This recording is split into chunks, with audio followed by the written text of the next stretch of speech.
and this is my inspirational sermon entitled, Keep the Faith.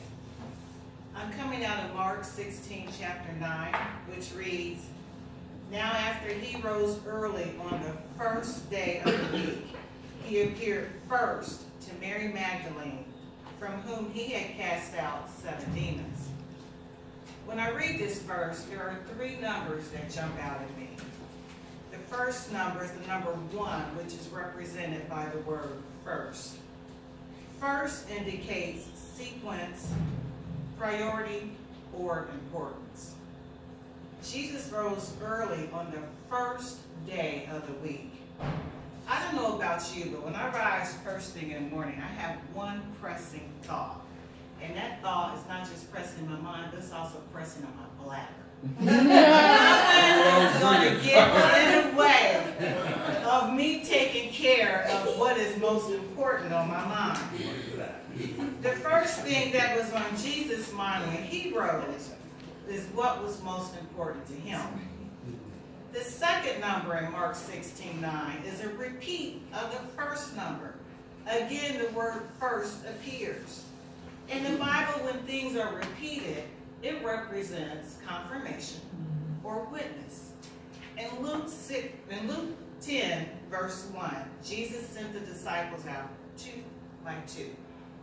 That was so they can confirm one another and be witness to one another. Here in Mark 16:9, Jesus appeared first to Mary Magdalene. Jesus could have appeared to anyone in the world. And likewise, he could have appeared to no one. But Jesus chose to appear to Mary Magdalene. So the question is, what was so important for Jesus to confirm by appearing to Mary Magdalene? What Jesus was confirming was her faith. Mary Magdalene was a woman who Jesus had personally delivered from demons.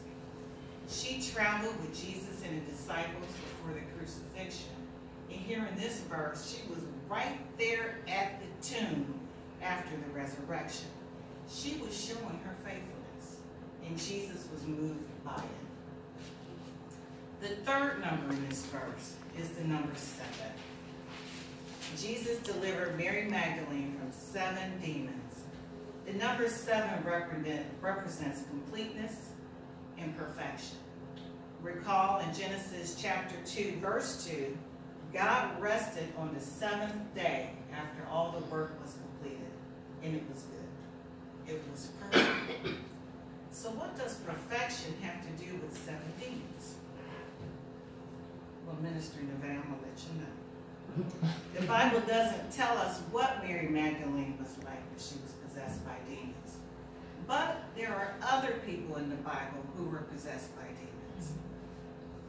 In Mark chapter 5, verses 12 to 13, there's a man in the cemetery who was possessed by a legion of demons. He ran around naked, yelling outbursts. He was so strong that no one could contain him.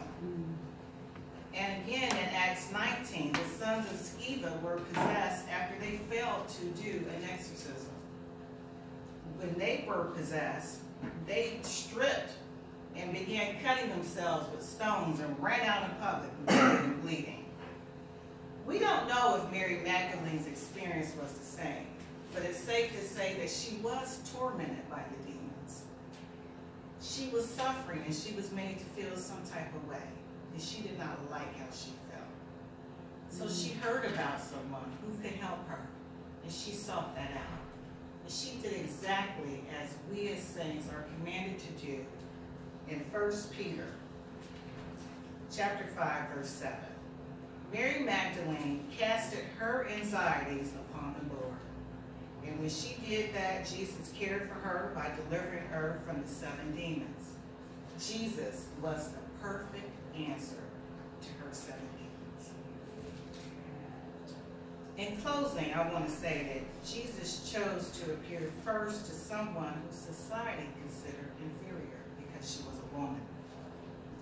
She was someone who was mistrusted and looked down upon because of her demons.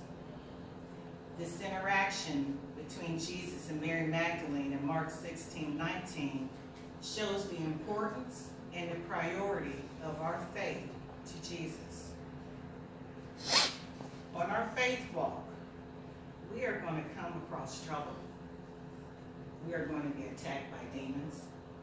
And when we are to do just like Mary Magdalene and cast our anxieties upon the Lord. And just as Jesus cared for Mary Magdalene and delivered her from the 7 demons, God will deliver us from our obstacles as well. All that we have to do is keep